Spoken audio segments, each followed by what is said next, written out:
Bueno, vamos a hablar de qué hacemos con el sector agropecuario, que es un gran tema en la Argentina porque es uno de nuestros enormes potenciales por la tierra que tenemos, por el desarrollo productivo que tenemos, por el desarrollo tecnológico que tenemos en base al sector agropecuario y que ha sido siempre un punto de disputa desde la creación misma de este país y qué hacemos con eso.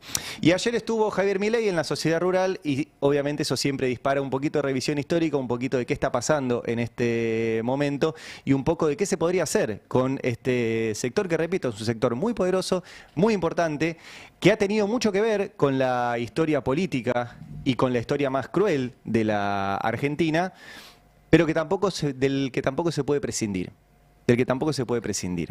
Y quiero hablar un poquito de eso. Primero repasar rápidamente la Sociedad Rural, creada en 1866 por José Toribio Martínez de Hoz, ancestro del José Martínez de Hoz de la dictadura.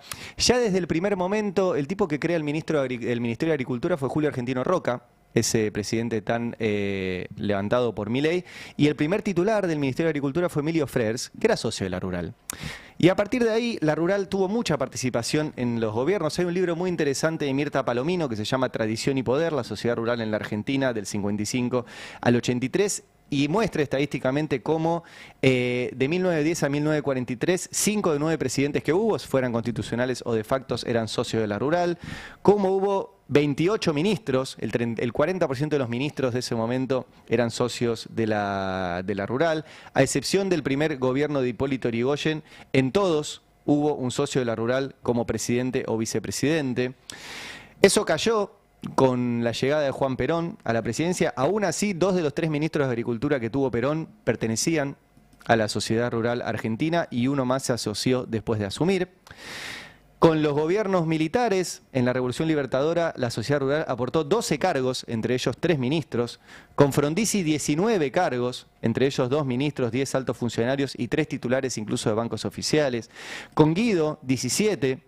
Sí, durante su gobierno hubo 4 ministros de Economía, 3 eran socios de la Sociedad Rural. Bajó esa participación con Ilia, que solamente les dio 3 lugares. Subió de vuelta con Onganía, ¿sí?, que puso 30 funcionarios de la Sociedad Rural, Onganía, 30, entre ellos 5 ministros, ¿sí? Bajó de vuelta con Héctor Cámpora y Perón, que fue la primera vez desde su creación que no hubo ningún ministro ni alto funcionario de la Rural en el gobierno, y cambió de vuelta con la última dictadura empresario-militar. Digo, cuento esto para que vean que la Rural ha tenido participación e incidencia en casi todos los gobiernos de la historia, en algunos poniendo presidentes, vicepresidentes, ministros, titulares de bancos públicos, y la sigue teniendo. Y la sigue teniendo porque son los dueños, los grandes dueños de la tierra argentina y de lo que produce esa tierra, que en algún momento fueron vacas y en hoy es soja. De hecho, déjeme otro dato histórico de la soja. En su momento, en el año 73, ¿sí?, asumió como secretario de Agricultura Horacio Ghiberti. Y Horacio Ghiberti vio que había mucha tierra improductiva en la Argentina. Y en ese momento no solo les propuso empezar a hacer soja, ¿sí?, sino que propuso un impuesto a la renta normal potencial de la tierra. ¿Qué era eso? Era una medida antilatifundios, sobre todo latifundios no productivos. Les decía, esta tierra tiene que producir tanto, tiene que producir 100. Si ustedes yo les voy a cobrar impuestos por 100. Si ustedes producen 90, les voy a cobrar impuestos por 100. Pero si producen 110, también les voy a cobrar impuestos por 100. Esa discusión, ya en ese momento, que era una discusión muy interesante, terminó con Horacio Ghiberti afuera del gobierno. Un gobierno muy poderoso, como era el gobierno primero de Cámpora y después de Perón. Digo, fíjense que estas discusiones vienen hace mucho.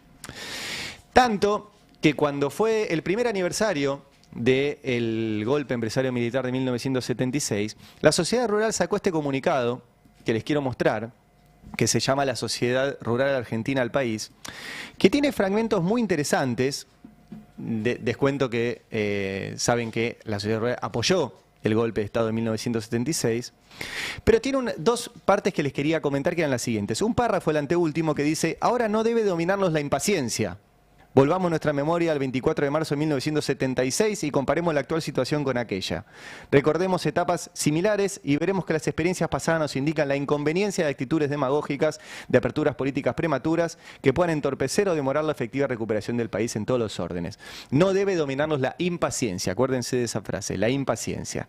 Y después tiene otro párrafo que dice, sin embargo, después de un año de gobierno, queda mucho por hacer. Es indispensable reforzar el proceso dándole otro ritmo, lograr definiciones y tomar decisiones que hacen al fondo del mismo y que son necesarias para proyectar a la nación hacia su modernización. O sea, hay que generar cambios y hablan en otra parte del comunicado, dice, hay que hacer apoyo y sacrificio en todos los sectores, sacrificio que deben hacer no solo los empresarios y los obreros, sino especialmente el Estado, dando el ejemplo a través de reordenamiento presupuestario, o sea, reducir el déficit, que ya ha comenzado con la liquidación de empresas estatales y el redimensionamiento de la democracia. O sea, a la dictadura le decían tenemos que tener paciencia, pero sigan achicando el Estado y sigan reduciendo la burocracia. Y esto nos trae de ayer. Y quiero pasarles dos fragmentos. Yo les dije recién que paciencia, decían al primer año de dictadura, y necesitamos cosas para nosotros. Bueno, Nicolás Pino, presidente de la Rural ayer, ¿qué pidió? Mirá. Hablamos hoy desde una postura esperanzada pero realista. Podríamos centrarnos en la queja y el reclamo.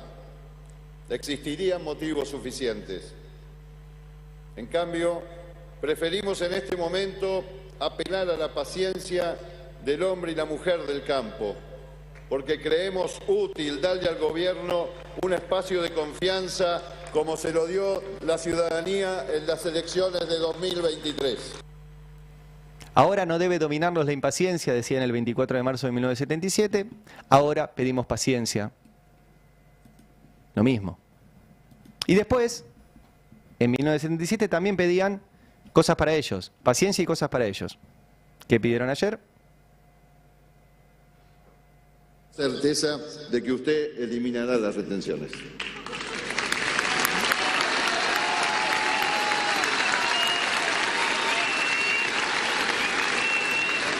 Si seguimos trabajando así es porque confiamos. Certeza de que eliminará las retenciones mientras tenemos paciencia. Y repito algo, yo traigo la historia porque yo no me olvido y porque creo que es importante entender los procesos y sentarse a la mesa de discusión con estos procesos claros.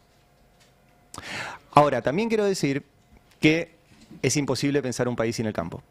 Es imposible pensar la Argentina sin el campo.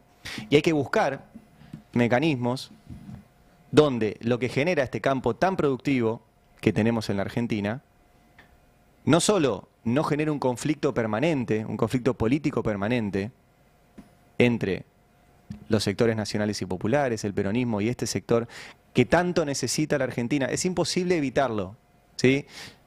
Y lo que podemos hacer como país.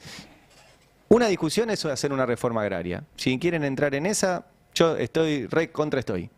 Pero no es eso lo que se está planteando hoy en la dirigencia política argentina y en la sociedad argentina, sino discutir qué se hace con ese sector, que quiere tener una rentabilidad, y eso es entendible, pero que tiene que entender que esa rentabilidad tiene que estar atada a un país no solo agroexportador. Hubo experiencias interesantes en el pasado, vuelvo al peronismo, la experiencia del IAPI, ¿sí? El Instituto Argentino de Promoción Industrial, que concentraba la exportación de esos productos y con el diferencial entre la compra hacia adentro y la venta hacia afuera, promovía la industria. Entonces había un campo muy productivo cuya producción sostenía el desarrollo industrial para un país que creciera. Yo creo en ese tipo de soluciones, en ese tipo de iniciativas, donde todos tengan algo para ganar, ¿sí? Y creo, y la verdad que la experiencia por lo menos electoral lo viene demostrando, que si el peronismo sigue enfrentado absolutamente a este sector, que les acabo de recordar, integró todos los gobiernos, todas las dictaduras y no le ha hecho muy bien a la Argentina en términos globales. Pero no se puede obviar, Así que, por un lado, quería mostrar esto, que la paciencia de la soja no es algo nuevo y que siempre piden lo mismo. Pero por el otro lado, creo que hay que empezar a pensar algún tipo de mecanismo que le permita a los gobiernos nacionales y populares, no te digo reconciliarse, pero sí por lo menos trabajar con este sector que la Argentina necesita. La Argentina necesita los dólares que genera el sector agropecuario. Los necesita. Y es importante que ese sector entienda que esos dólares tienen que ser para el desarrollo industrial. En algún momento de la Argentina pasó, ojalá se vuelva a lograr. La paciencia de la soja. Explicarlos